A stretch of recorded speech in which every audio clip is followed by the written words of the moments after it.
कि महिलाओं की सुरक्षा और समानता को लेकर के जो आज अखिलेश यादव जी ने प्रेस कॉन्फ्रेंस किया है वो अपने आप में एक हास्यप्रद है कि उनके ही सरकार में किस तरह से समाजवादी के गुंडे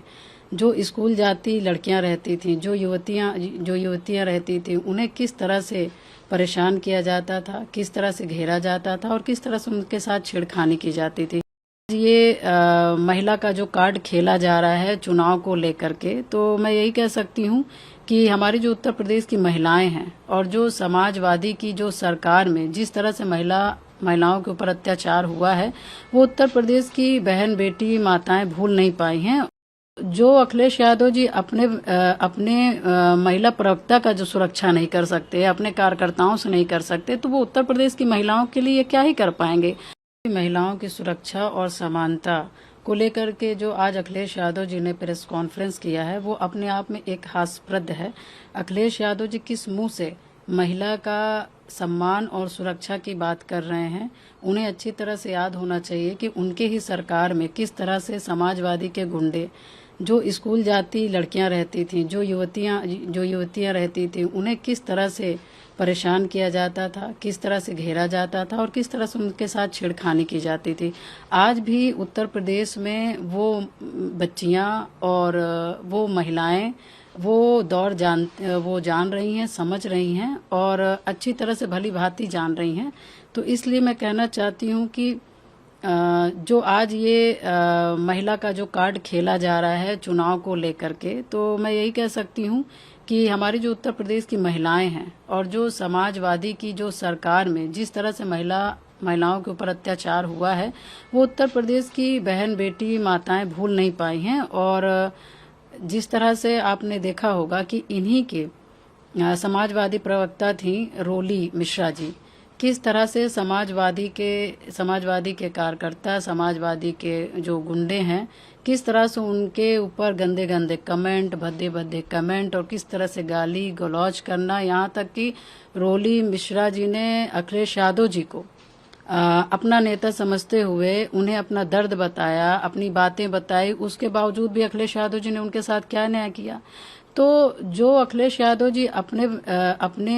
महिला प्रवक्ता का जो सुरक्षा नहीं कर सकते, अपने कार्यकर्ताओं से नहीं कर सकते, तो वो उत्तर प्रदेश की महिलाओं के लिए क्या ही कर पाएंगे। और आपको याद होगा कि हमारी जब एक मौलाना थे तो अखिलेश यादव जी की पत्नी डिंपल यादव जी हैं, कितनी भद्दी तरीके से उनके ऊपर कमेंट किया और कमेंट करके वो कई दिन आप समझ लीजिए ये मजाक का मैटर बना रहा। उसके बावजूद भी अखिलेश यादव जी ने क्या किया, जो अखिलेश यादव जी सिर्फ राजनीति के लिए अपने पत्नी का जब अपमान का बदला नहीं ले सकते हैं, वो उत्तर प्रदेश की महिलाओं का क्या लेंगी या उत्तर प्रदेश की बेटियों के लिए क्या बोलेंगे। और उससे भी बड़ी बात, एक दलित समाज की हमारी उत्तर प्रदेश की मुख्यमंत्री थी मायावती जी, किस तरह से गेस्ट हाउस वाला कांड हुआ और किस तरह से समाजवादी के लोगों ने एक दलित मुख्यमंत्री जो थी हमारी बहन कुमारी मायावती जी, उनके ऊपर किस तरह का उनके ऊपर व्यवहार किया गया, वो पूरी उत्तर प्रदेश की जनता जानती है। तो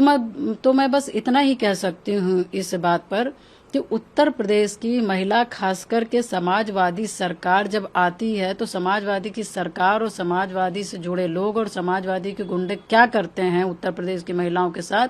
ये सभी माताएं बहनें अच्छी तरह से जानती हैं और स्कूल में जो बच्चियां पढ़ने जाती वो अच्छी तरह से जानती हैं। तो मैं इसके लिए यही कह सकती हूँ कि ये 2027 के चुनाव के लिए हमारी महिलाओं को, माताओं को और युवाओं को जो भी बरगलाना चाहें बरगला लें, मगर इनके बरगलाने में नहीं आने वाली हैं महिलाएं, माताएं हमारी। और इसलिए मैं मानती हूं कि उनको आज महिला सुरक्षा और समानता की तो बात ही नहीं करना चाहिए, क्योंकि जब इनकी सरकार थी तो इन्होंने दिखा दिया है कि ये कितना महिलाओं को सम्मान देते हैं। इसलिए महिलाएं इनके इस जाल में नहीं फंसने वाली या इस जाल पे नहीं वो करने वाली। और आपका 2027 में आने वाले चुनाव के ऊपर क्या कहना है? देखिए, मैं 2027 के चुनाव के लिए यही कह सकती हूँ कि हमारे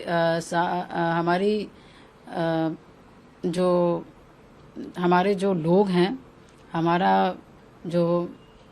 बीजेपी के जो हमारे कार्यकर्ता हैं, बीजेपी के हमारा जो संगठन है, जो भारतीय जनता पार्टी के जो लोग हैं, वो बहुत मेहनत कर रहे हैं। और आप अच्छी तरह से सभी लोग जानते हैं कि भारतीय जनता पार्टी के नेता से लेकर के, कार्यकर्ता से लेकर के सभी लोग 24 घंटा काम करने वाले हैं, संघर्ष करने वाले हैं। और इन्हीं नीति के साथ हम सभी लोग 2027 के चुनाव में उतरने वाले हैं। और क्योंकि जब से डबल इंजन की सरकार आई है देश में, माननीय प्रधानमंत्री जी की, मोदी जी की, और उत्तर प्रदेश में योगी जी की, तो कहीं ना कहीं आपने देखा होगा कि हर योजनाएं घर तक जा रही हैं, चाहे वो महिलाओं का हो, चाहे वो युवाओं का हो, चाहे वो बुजुर्ग का हो, चाहे वो विकास से जुड़ी सड़कें और नाली हो, जो भी हो। हर योजनाएं गरीबों से जुड़ी हुई है, उनके लाभ के लिए है। और हर योजना हर व्यक्ति के